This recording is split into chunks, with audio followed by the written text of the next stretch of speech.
Saudara, depresi dirasakan seorang anak di kota Cirebon, Jawa Barat. Di usianya yang terlampau muda, hari-harinya dipenuhi oleh amarah dan tangisan. Dikenal sebagai anak yang baik dan rajin, perilakunya kini berubah menjadi sering mengamuk usai sang ibu menjual handphonenya. Namun apa yang dialami bocah berinisial A itu jauh dari kata sederhana. Ada kesedihan, beratnya beban menjadi orang tua, hingga impitan ekonomi di balik kisah yang menyayat hati ini. Dan inilah saudara kondisi bocah malang itu. Ia terlihat histeris dan terus meronta-ronta. Sang ibu dibantu dengan keluarga lainnya harus menenangkan anak berinisial A agar tidak membahayakan dirinya sendiri dan orang lain. Kondisi ini sudah dialami sang anak lebih dari setengah tahun lamanya. Karena sering mengamuk, pihak keluarga memutuskan agar anak tak lagi masuk sekolah. Masa-masa kelam tak hanya dirasakan sang anak tapi juga sang ibu, Siti Anita. Perempuan berusia 38 tahun itu menyesal telah menjual handphone anaknya. Namun Anita terpaksa mengambil langkah berat itu untuk bisa makan sehari-hari. Anita tak memiliki pemasukan untuk memenuhi kebutuhan ketiga anaknya. Tak ada nafkah selama 8 bulan dari suaminya yang kini sedang bekerja sebagai kuli bangunan di luar kota.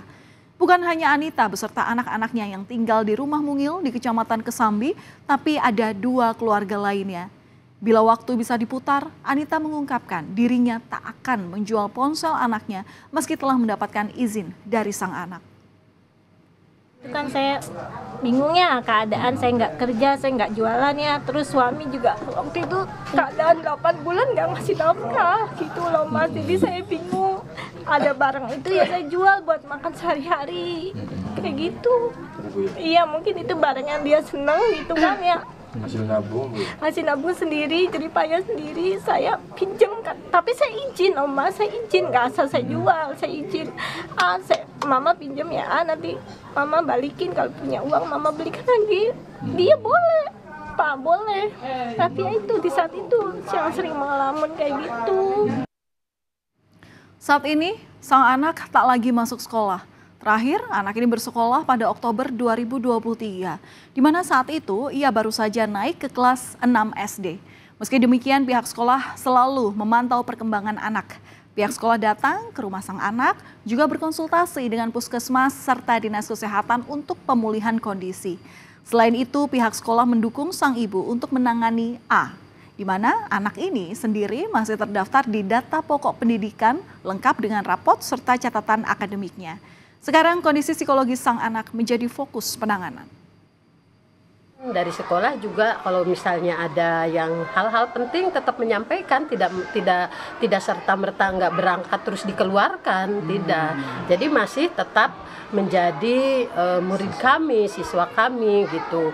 Karena kasihan kan dia masa depannya udah masih panjang, anak-anak kemudian juga udah kelas 6 gitu, kasihan kalau putus sekolah di kelas 6. Jadi kami di itu terus mensupport gitu. Kalau misalnya ada buku-buku yang memang dibutuhkan, kami kasih gitu, tetap ke rumahnya. Dukungan banyak datang dari berbagai pihak. Warga di sekitar rumah ini menaruh perhatian lebih. Sejumlah tetangga pernah memberi hadiah sepeda untuk si anak. Sepeda itu dibeli dari hasil patungan swadaya warga di sekitar kediaman. Kasus ini sampai menjadi perhatian Presiden Joko Widodo pada hari Senin kemarin. Selain melihat kondisi langsung anak, staf kepresidenan Puput Haryadi juga menyampaikan bantuan dari Presiden berupa biaya pendidikan hingga lulus nanti, serta 2 orang adiknya yang juga mendapatkan program bantuan untuk bisa menyelesaikan pendidikan. Bermanfaat dan digunakan dengan baik anggaran yang diberikan dari Bapak Presiden, bantuan yang diberikan Presiden. Penggunaan tersebut tetap sepengetahuan dari orang tua dan didampingi oleh Dinas Pendidikan karena peruntukan untuk biaya pendidikan. Bantuan tersebut terdiri dari biaya pendidikan dan peralatan sekolah. Bocah yang depresi kini kondisinya mulai membaik. Anak berusia 13 tahun itu perlahan bisa berani keluar rumah dan bermain bersama dengan anak-anak lainnya. Banyak hal dapat memicu anak menjadi depresi dan penting bagi orang tua untuk melihat gejala-gejala yang mengarah ke depresi dalam perilaku sehari-hari, seperti mudah cemas, marah, serta meledak-ledak. Pola asuh yang diterapkan perlu disesuaikan dengan kepribadian sang anak.